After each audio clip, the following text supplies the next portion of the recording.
Okay mga kaibigan, tuturo ko sa inyo kung paano ayusin yung defective na brake light switch sa lever.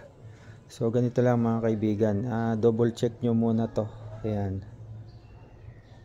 Ayan. So ito lumang brake light switch ko to, sira na talaga. Ngayon nagka problema uli. Ngayon ito naman ang naging problema. Ayan. Ang una-una nyo gagawin, huwag muna kayong bibili ng brake light switch. Kasi double check nyo muna ito. Ayan. Ayan, itong wire na to kasi, ito yung nakakabit dyan. Yung socket na to. Ayan yan o. Binaklas ko na at nirekta ko na. Para ma-check talaga kung sira na ulit yung brake light switch ko or hindi. So yun, ang problema talaga ito. Bago kayo bumili ng brake light switch, check nyo muna tong socket ng wiring. Ayan yung connection. Ayan. Ayan. So ngayon, ito na. Okay na yan, nakikita nyo yan. Ayan. Pag pinisil ko yung brake lever, ayan, halimbawa pinisil mo yung brake lever, pansinin nyo, iilaw na yan. Diba, pinisil nyo yung brake lever, ayan, mayroon na. Tapos bitawan nyo uli, pisilin nyo yung brake lever, ayan, gumagana na uli.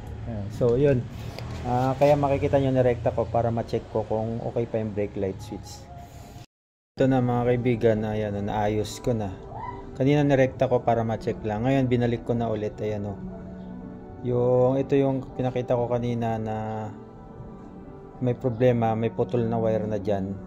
Yan, ginawan ko ng panibago. Tapos ito takip lang to, ibalik nyo na lang din. So balikan ko kayo ulit at ibabalik ko na dito sa ilalim.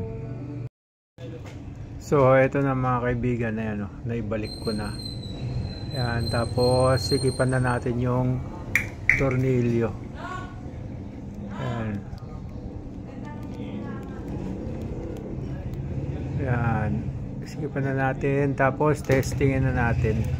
Ayan, ayan o, testingin na natin kung gumagana.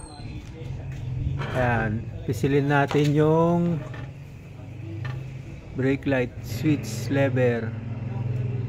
Ayan, ito yun sa kamay. So yun lang mga kaibigan, sana may nakuha ko yung idea kung paano ayusin ang brake light switch sa lever.